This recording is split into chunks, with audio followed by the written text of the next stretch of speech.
Abu Marwan showed us the dirt road he hoped would be safe enough for his grandchildren to play on. The front door he hoped he would have a chance to fix. Each bullet hole a painful reminder of what life was like 6 months ago. In June, on the first day of the truce, we visited Abu Marwan, whose home lies close to the Gaza-Israeli border.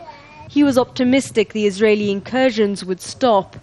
Now, on the eve the truce is set to expire, he fears the daily violence is about to return.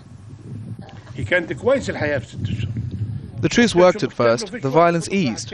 We felt safer, but there was no commitment from the Israeli side.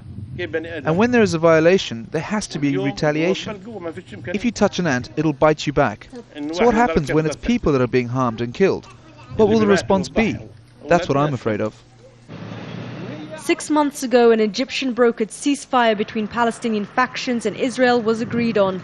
It came after a serious escalation of violence in Gaza. Although never written down, the understanding was that aggression on both sides would cease, and Israel would lift restrictions on Gaza's crossings to let in goods and supplies. But in reality, the steady deterioration in conditions here has continued. Before the tightening of the siege in 2007, around 500 trucks per day carrying all Gaza's needs passed through the crossings with Israel. In the year leading up to the truce, Israel reduced this to 112 trucks a day.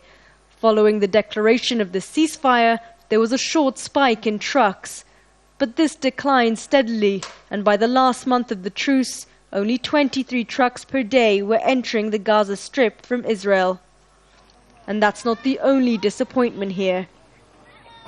One of the other hopes Gazans had for this truce was that Israel would finally start letting in raw materials. But in the last 6 months, only around 19,000 tons of cement have been let in. The UN estimate Gaza needs around 3,000 tons a day. The result is that critical infrastructure, buildings and even main roads like this one in Gaza City remain unfinished.